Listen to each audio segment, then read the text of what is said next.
Hey guys, and welcome back to another very exciting Facebook tutorial. I'm going to be showing you how to make more friends and how to fool everyone into thinking that you have a better life than you do.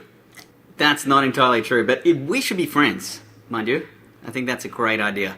Then we can like each other's photos and shit, and we can share our experiences.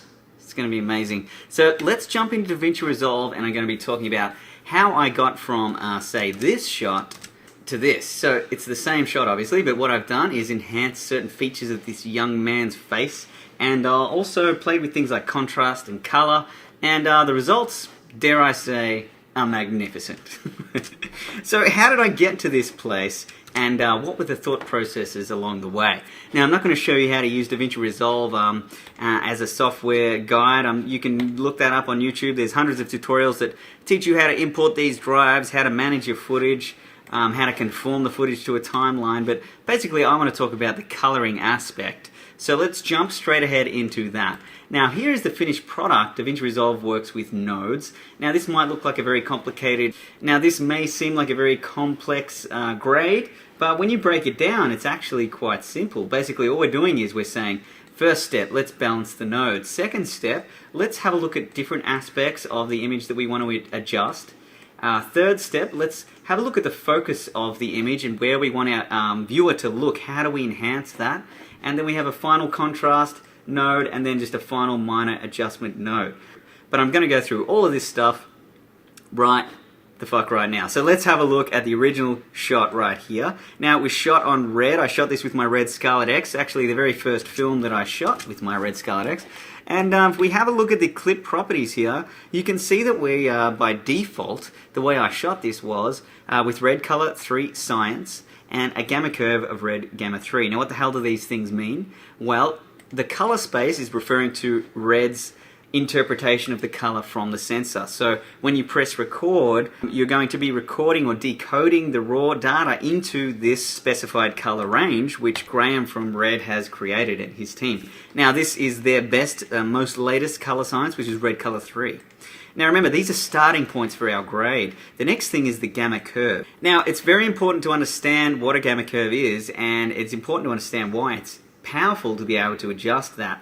So when you're shooting raw, you have the ability to change this gamma curve. Basically, a gamma curve is designed to make the image look good straight out of the box. The gamma curve gives the flat-looking raw data contrast, saturation. It gives the image a much more pleasing look to start with. But because we're grading this image, I want to be in charge of that gamma curve. I want to be the one who creates that look.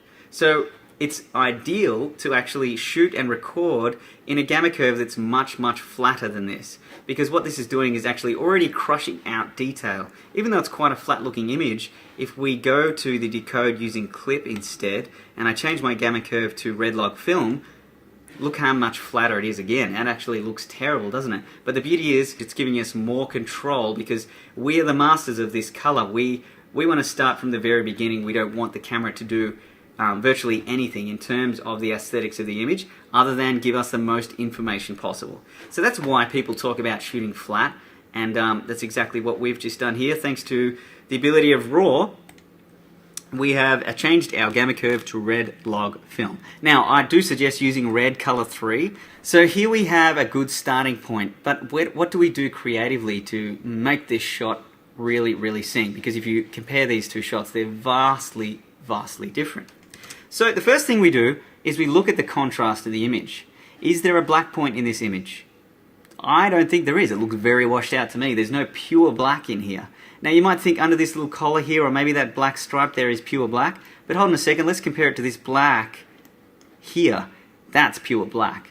So we actually have no pure black. Now I'm just using these as a guide here, but what if we need to scientifically prove that we have no pure black? So let's right click on our image and go to show scopes. Now what we're going to do for the most of this tutorial is just be using the waveform monitor. So what I'm going to do is go to this top left hand scope and click on this little rigid button, change that to waveform, and now if I click on 1-up, it'll just show me the waveform, which is slightly bigger too. We can enlarge that to give us even more definition, which is great. Now we're talking about creating a black point, and if we look at the information that lies on this graph, 0 representing pure black and 1023 representing pure white, we can see that most of our image lies in the center. There is no pure black, there is no pure white. We need to expand our contrast. So what we're going to do that is jump over here to this little wheel, and we're going to play with our color wheels. Now our three-way color corrector, our color wheels, are broken up into 3 sections. No surprise there. Each section, lift, gamma, gain, represents, basically, if you just put it in layman's terms, lift represents your shadows, gamma represents your midtones, and gain represents your highlights. So shadows, mids, and highlights. Now each wheel can play with the color of each portion of that image, so the color of the shadows, the color of the midtones, and the color of the highlights. But we also have this little slider down here which allows us to move those values around. Now what we want to do first is grab our lift and slide it to the left and drop all of our information down to the bottom of the screen. So now you can see right here that we actually have a pure black point. And my guess is that this portion of the image, if we use this as a guide of our visual representation, if we overlaid this graph onto this image, it actually represents everything you see in proportion. In other words, if we jump across this much from left to right and jump across this much from left to right, you can see that there is a pure black point right here. So if we could overlay that on there, that would be cool to demonstrate that. But you understand what I'm saying, right? So now we have created a black point, but the only pure black in this image at this stage is this portion of his backpack strap and maybe a little bit over here on this portion of his backpack strap. But before we jump ahead and just agree that that's pure black, there's something that I need to mention about a cast in the shadows. Now when you look at the waveform monitor, you can see that there are indeed colors, red, green and blue, but there's also variations in color like purple or pink or white. Now what does this mean? Well, it means that when these colors of light overlap each other, if they overlap at all exact equal proportions, the light actually turns white, which means this is a pure white or / grey neutral light shining through. So when all red and green blue channels match, they turn white. This is really important to understand because when you look at the shadows, you'll notice that they're actually blue and green, and the red is sitting much higher. So when you're balancing an image, first we want to create contrast, but we also want to keep note of the color cast that lies within those shadows. So how do we adjust that? Well, let's jump straight to our color wheel this time, and let's slide it around and just look what happens to those shadowy colors. What we want to really do, if we really wanted to balance out these shadows, is we want them to be white. So if we just slide them around a little bit, we're getting a much more balanced black. So now these shoulder straps are actually black. They're not just half black because the red channel wasn't actually touching black. They're actually pure black. But not all portions of our shadow is, but that's fine. So you can see over here that this portion of our shadow realm has red or magenta in it, but that's fine. So once you understand that, you're off to a very good start. The next thing we want to do is play with the highlights. Now if you look at these highlights, you can see that there's a bit of green in our highlights. So once again, we want to correct that. So what I'm going to do is slide our highlight gain slider around, and once again we want our highlights to all match and be pure white. So that's looking better. Now we have almost a pure white. It's got a little bit of yellow in there, but that's fine. It is sunlight, right? And this is actually referring to his hair here. This is referring to the sky over here. So what we've done now is we've balanced our shadows and we've balanced our blacks, but we still need to increase the brightness of our highlights because if we look at 1023, which represents pure white, we have no pure white in this scene. So let's just quickly have a look at the image and ask yourself, should it have a pure white portion of the image? And indeed it should. I mean, look at this highlight in the back left corner here. That is the sky and it's completely blown out. So yes, that should be pure white in terms of the first node when balancing this image. So we've done that. What we need to do now is just bring it right up. And as we've brought it up, we've actually increased colors in red. So we need to balance that out a little bit. So just once again, try and balance that out as best you can and let it hit the roof. So now we have a balanced image, roughly. So now that we've created a black and a white point, added contrast to the scene, I want you to look at the image and think about the guy's skin and look at the overall color cast of the image. To me, it looks a little bit cool and a little bit green. So whenever you're doing color correction, you need to think in opposites. So what is the opposite color of green? And if you don't know that, it's pretty easy to figure out. All you do is look at these color wheels and look at 180 degrees. Just imagine you drew a line. So here's green, and if we look 180 degrees across from there, the opposite color is pink or magenta. So if you want to cancel out green, all you do is push magenta in. Now remember, it's a very sensitive adjustment, so remember, color correction is all about subtlety and just making very minor adjustments. So all I've done there is gone to my gamma midtones and added magenta to the shot. Control F full screen, Alt D. Now we're looking pretty good. We've got a balanced image, and in terms of white balance, it's looking pretty damn good to me. So let's compare that to the finished grade. We're still a ways off. His skin looks a little bit pale. The background is looking almost black and white. The contrast could be increased. The sharpness could be increased. His eyeballs and the color of his eyes could be enhanced. All of these things we're going to get into in a second. So now we want to create a new node. So how do we do that? As long as you've double-clicked on this node, if you press Alt-S for Sam or Samantha, then you have node number 2 here, and now we can start grading that without affecting our original balanced node. But keep in mind that these are an addition, so every time you add a node in the chain, they're adding each correction to get to a final result, which is over here. So we'll go into that in a bit more detail in a second, or it will make more sense as we go through this tutorial. But the second node, we want to make a selection. I want to start modifying specific portions of the image. So in our first node, we kind of did that using this three-way color wheel thing, where we selected shadows, midtones, and highlights. But now we're going to get even more selective, and we're going to use a method called qualifying.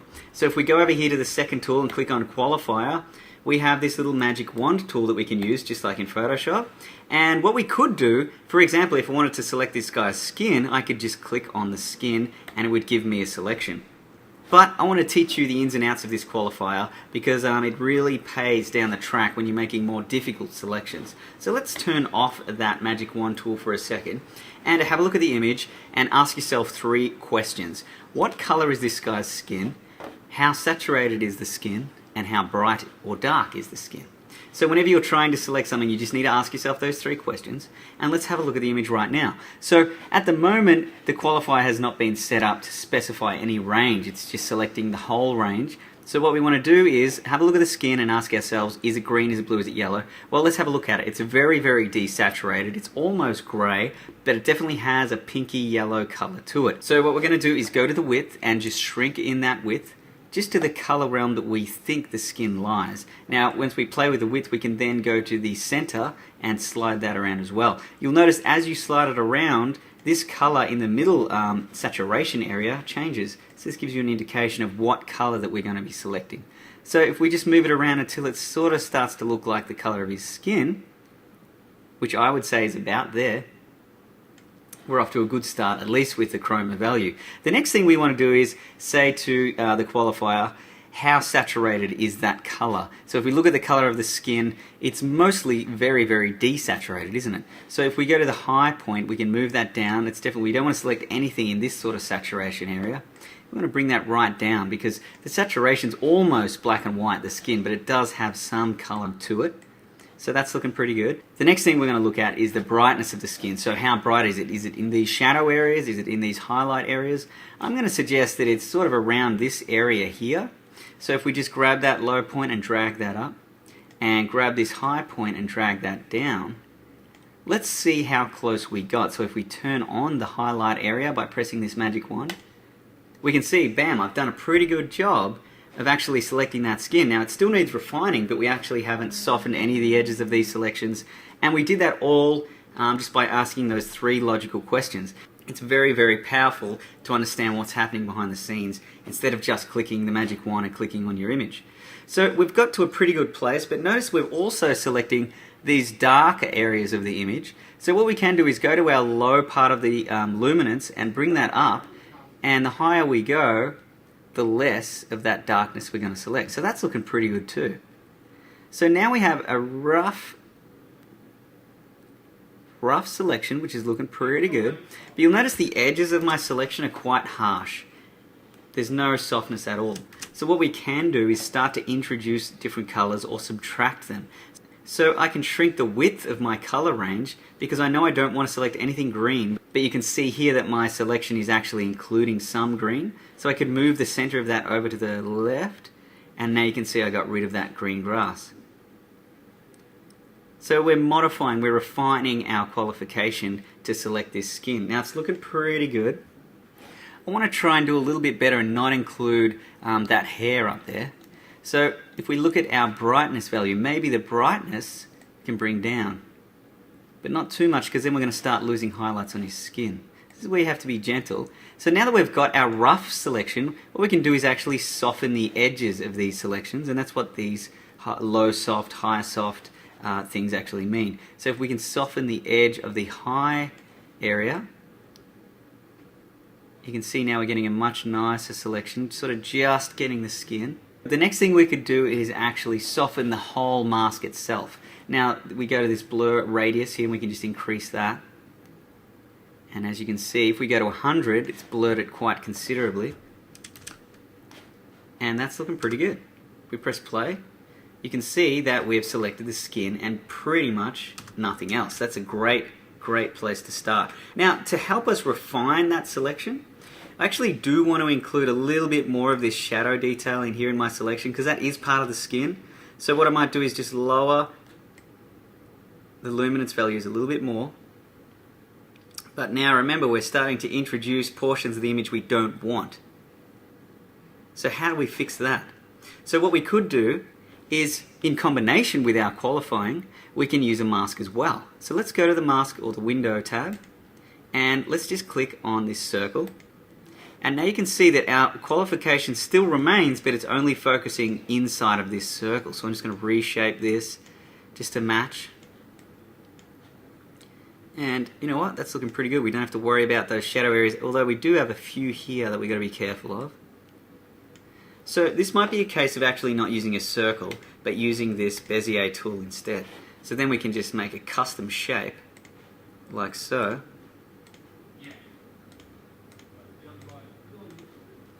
And now we can soften the edges of that shape just by moving the yellow portion, because the yellow portion of the window actually refers to how soft that part of the mask is, as you can see down here. So the further away the yellow is to the green, that is how soft the selection is going to be. So we can just modify this, and now we have, you know, pretty good selection. Watch out for the side of his neck there.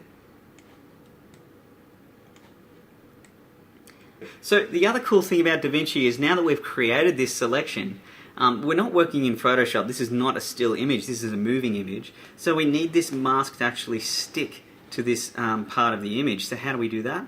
Let's go to this little crosshair button here. And now if we just press play, it's going to analyze the scene and try and keep this mask stuck to this guy's face, which is awesome. But what I've found is, depending on the shot, if this guy's not moving towards or away from the camera, right? So we don't need to include a zoom analysis. So let's turn zoom off.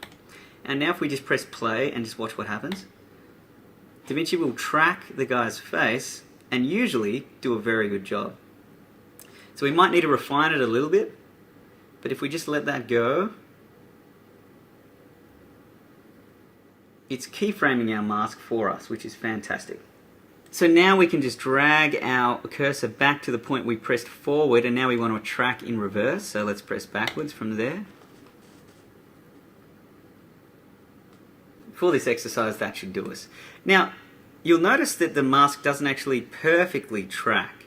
So sometimes you might want to go in and make some little adjustments yourself. So for example, where his face sort of crosses, his cheek crosses the mask there, I might want to make a little adjustment to that and keyframe it myself. So what I'm going to do is go back to where it's not crossing, which is there, and make sure I've double clicked on node number 2, which is this node, the one we're working on. And then if we go to the keyframe down here, where it says number 2, if I press A for auto, enable that, now all I have to do is just make one little adjustment to our mask, and you'll notice a keyframe automatically pops up. So what we can do now is expand that keyframe window just to help us, and we can zoom in a little bit too. And now what I'm going to do is just scrub through this until his chin crosses that, and I'm just going to keyframe it myself. And you could go through this whole clip and literally just keyframe everything just to a finite detail. But so now you'll see the mask animates according to my new keyframes.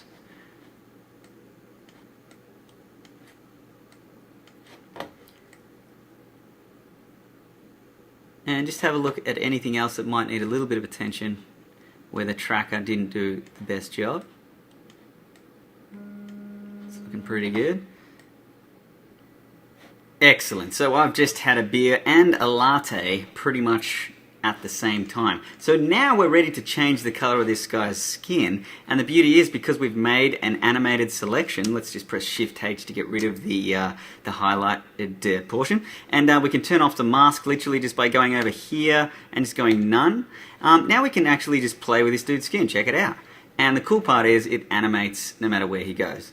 So we have the power to create selections like that. It is a little bit fiddly when you first start, but once you get used to this, the 3 questions and playing around with keyframes, although I do hate DaVinci's keyframes, once you sort of get a grasp on that, this stuff becomes a lot quicker and yeah, not so painful, maybe like the last 10 minutes was. So I'm sorry this tutorial is such a long and detailed one, but I really did want to put a lot into it, and since it's my first official, I guess, proper tutorial for DaVinci, I just did want to cover a lot. So next thing we're going to do is make another selection. I'm not actually going to modify the skin at this stage, I just know that it's there ready to play with. When I first started using DaVinci, I just logically thought if I wanted to make a new selection, I would just literally press Alt-S and create a new node.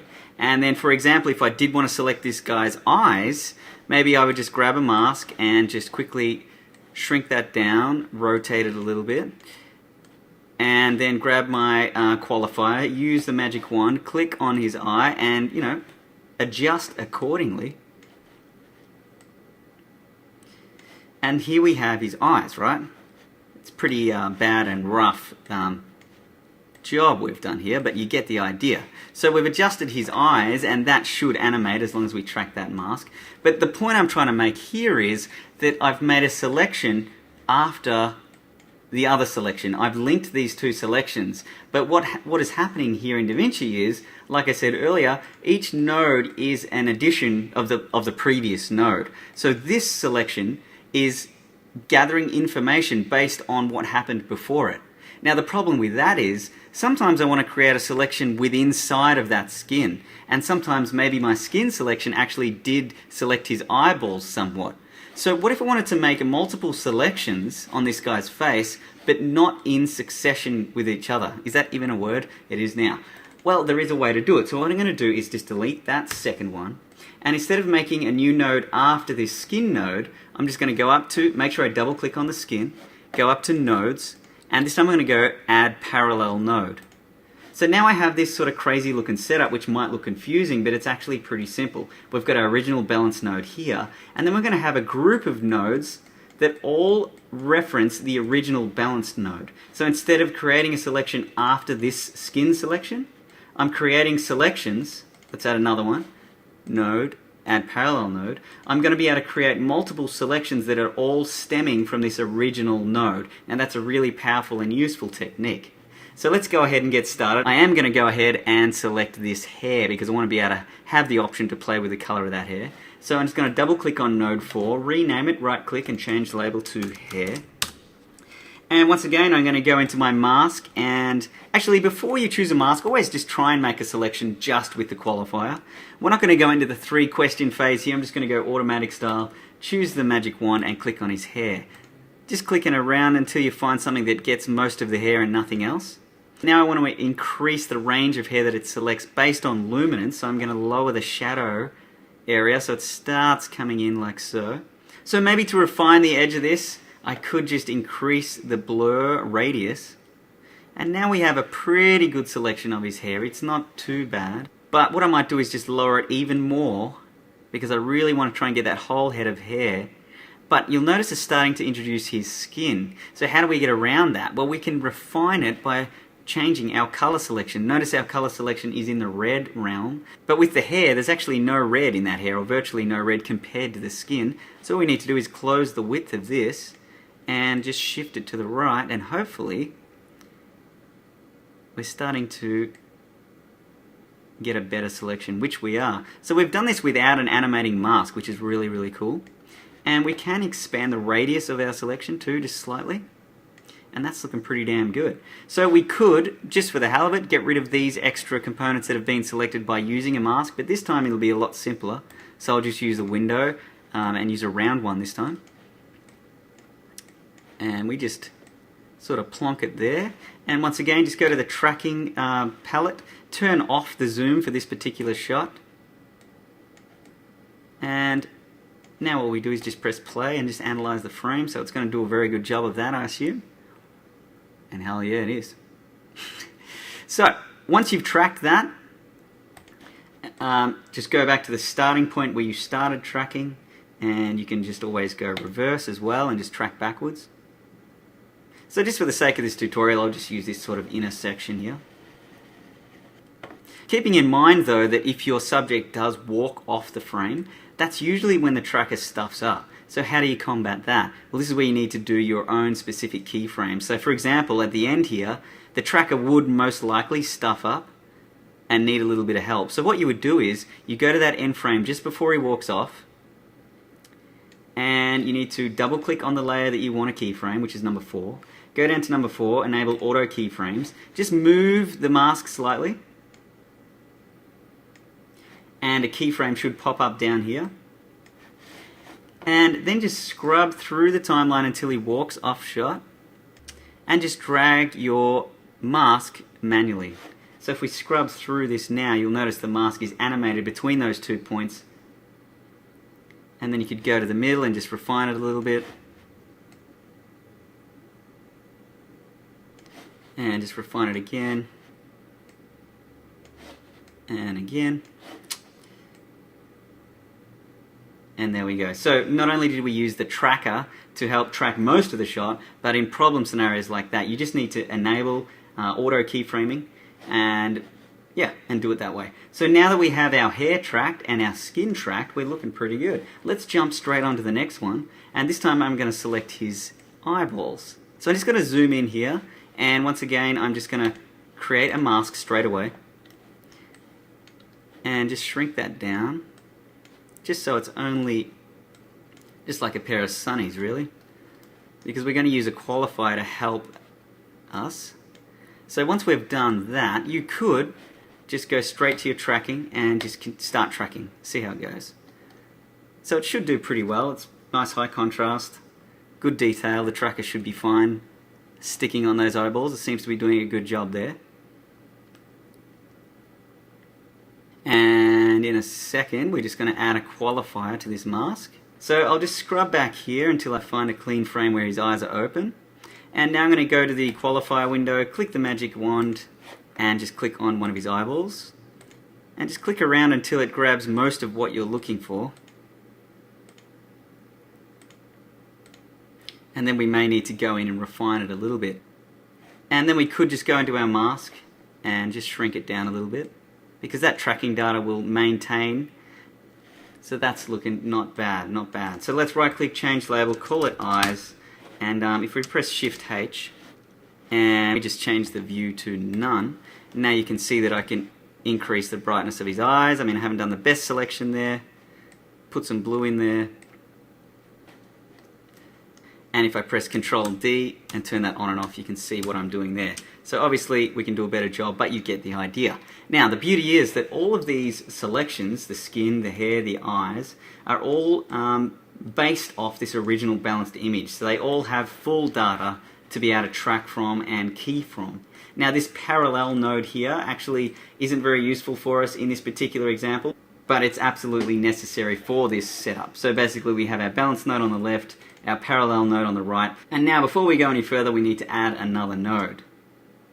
So now we have our group of selections. There's one more selection I need to create, and that is the shirt. Just because I feel like the shirt is a little bit lacking, it looks a little bit grey or blue, and I really want to make it white and crisp. So I'm going to create one more selection. So if we just double click on the top layer and we go nodes and add parallel again, then we'll have an extra one there. Right click on that and just call it shirt. and double click on that node, go to our qualifier, click on the magic wand, same stuff, and just click on the shirt. Now straight away DaVinci's done a pretty good job there. It's going to increase the highlight range. And if we turn the hue off, let's just see what happens. Now what I'm going to do is actually draw a mask around the shirt, but in some instances, this is why it's handy to understand this 3-question system. What color, how saturated, how bright. Because when you're making a selection, sometimes you actually don't want to include color information. For example, this shirt, it's mostly luminance, and for me to get a clean key, I need to actually tell it turn off the hue, and now you can see I've selected the edge of that as well, which is great. The only problem is now I'm selecting all variations of saturation and luminance, which does include the color red. So what are we going to do about that? Well, I'm just going to draw a mask around it, and that's going to help our selection. But I am going to just increase this high range all the way to the top. So then I'll just go to our mask, and I'm going to use the Bezier tool this time and just draw a nice, when I say nice, a quick matte around that. And yeah, just refine that a little bit. And what I could do is just increase the blur radius. And you know what? I am going to reintroduce that hue and just try my best to not select the skin, but try and get as much of that shirt as I can and just soften it even more. So that's not too bad at all. So we just need to track that matte now, so I'll just press Analyze Forward, and DaVinci's going to do an amazing job of that. Little things like this is really what brings color correction to life. It's what don't you like about the shot? That's the first thing I do. I look at it after my balance. I'm like, yeah, the skin doesn't look so good. The hair could be different. The white shirt's not crisp enough. The eyes aren't bright enough. So if you look at things like that, think about what you want to change. It's just awesome to be able to actually go ahead and do that. It's really rewarding when you get the result that you hoped for. So hopefully this tutorial is going to help you with that. So there I've analyzed forward. I'm just going to quickly analyze back as well. And alright, so that's looking pretty good. Let's just pause that there. Press Shift H. And yeah, so now we have the shirt, the eyes, the hair, and the skin. This is really, really cool. So I'm just going to reset those eyes because I did play with those before. But we actually haven't done anything since our balanced grade, although we are very prepared to do so. What we're going to do now is, well, I'm actually not going to change any of these things just yet. I'm going to add one more node outside of this parallel node. Now this node is going to be called my contrast node. And I haven't actually added a contrast curve, so to speak. What we did in that first node with the balancing was basically just giving the image some sort of contrast, but not a look in terms of contrast. So now I'm going to use curves to create contrast. Now, if you don't understand curves or how to use them, I have a lot of tutorials on my blog, mattscottvisuals.com. Check out there, I've explained curves about 1,000,000 times, but I'm just going to create an S curve right now, so I'll just drop the shadows a little bit and raise the highlights a little bit. So here we have some pretty nice looking contrast. I'll just press Control D just to turn that on and off. And while we're at this contrast, I might just rename it and call it Color. Color contrast. So it's both. And what I could also do is increase saturation by 10. So now the saturation's increased, the contrast is increased. If I just do Control D just to cancel that node, we can see the difference there. So I actually haven't changed any of these components yet. All I've done is balance the shot and added a contrast curve. So it's starting to look a lot better. But let's compare it to the final shot. There's definitely a lot more color in the grass. His eyes are more pronounced. His skin looks better. There's a few things we still need to go with this. But the beauty is most of the hard work is done and the rest is just fun tweaking. So the color contrast is done. But now we're going to go back to the skin and we can just push in a little bit of warmth in there. Seeing as our highlights and mids can really create the look you want. And with the hair, I'm just going to add a little bit more yellow to the hair to make it look a bit more blonde. And with the eyes, I'm just going to increase the luminance of the eyes with the highlight slider and then the gamma slider. And I'm also going to drop some blue in there, and if we just zoom in, seeing as our highlights and mids can really create the look you want. And with the hair, I'm just going to add a little bit more yellow to the hair to make it look a bit more blonde. And with the eyes, I'm just going to increase the luminance of the eyes with the highlight slider and then the gamma slider. And I'm also going to drop some blue in there, and if we just zoom in, we'll go to the gamma and drop some blue in there as well. Now notice that the actual whites of the eyes have gone blue. So remember, whites being highlights, I would use the gain slider, the highlight slider, to push yellow to balance out that blue, because remember the opposites. So now the whites of the eyes are looking a little bit better, and we just push more blue in there. Try not to go too far.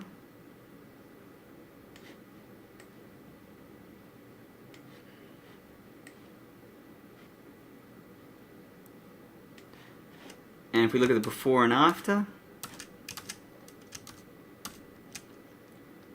I just might go back to the skin and, you know, I think it's just a little bit magenta. I'm just going to put a bit more yellow into that. Now I'm going to jump down to the shirt and I'm just going to increase the brightness of the shirt using the gain. Remember, it's all about subtlety. And I'm just going to push a bit of yellow into that as well, just to warm it up a bit. Now if we press Alt-D, that's going to disable all nodes. So Alt-D will show you the original shot. And you can see we've come quite a ways. But the beauty is we have a lot of control here. This setup really, really works. Now, what if I wanted to affect everything outside of a selection? The way DaVinci works is that it's really powerful. Let me just demonstrate with a single node here. So I've just added a new node. And I'm just going to add a mask here. So here's a mask. Now, if I made that dark just by dropping a curve in there, you can see that the inside of the mask is dark. But what if I wanted to maintain that correction, but then add a correction outside of that same mask? Well, then all I do is right-click and go Add Outside Mask, and now you can see these two little, there's a dotted line there plus a solid line. So these nodes, 8 and 9, are linked. 8 is the inside and 9 is the outside. So now we can make 9 brighter or darker. So that's how that works. So the reason I brought that up is, let's delete those two nodes. I want to go to the skin node now, and I'm going to add an outside node to the skin. So basically everything outside of this skin, I want to add a blue tinge to the shadows. So we can go right click, add outside node, and you can see this little outside node that lives up here. And I'm just going to rename that and call it Cool Shadows. And basically just jump straight for the color wheels, go to the lift or the shadows area and just push blue into it. Now remember, just be very gentle and subtle about it. We could also drop the brightness of that. And if we just go Control D, you can see the before and after there. So I just think that looks pretty cool. Finally, what we're going to do is add what I call a focus node. So if we go Alt-S, so double click on the last node, go Alt-S for Sam or Samantha, and what we're going to do is just draw a simple mask around this guy's face, but I'm going to soften the absolute shit out of it, like so. And this is almost going to be like a vignette. But basically on the inside of that mask, I'm just going to increase saturation by 3 or 4. I'm going to go to my sharpness, and I'm just going to add a little bit of sharpness. With the sharpness, the way it works, sharpening and softening, anything in the middle at 50, that means that there is no sharpness or softening happening. Anything above 50 is absolute softness. As you can see there, it's completely defocused in the middle now. And anything below 50 is sharpening. So now you can see that it's very, very sharp, and it starts to introduce artifacts if you're not careful. Generally speaking, with red footage, I don't really like to go above, say, 46.46 sharpening, and even that's quite extreme. But you can see what it's done there. I've added sharpness and a bit more saturation just to the center. If we press Shift H, you can see this is the area that I'm affecting. And then on the outside of that node, I'll go right click, add outside node. On the outside of the node, I'm just going to go straight for my curve and just drop exposure a little bit. And while we're there, even though we have a super shallow depth of field, I'm just going to go to my blurring sharpening tool and just add a blurriness of about 3. It's really going to force our viewer to look where we want them to look. Now, don't forget we have to track these masks. So we go to our tracking tab and we just press play forward.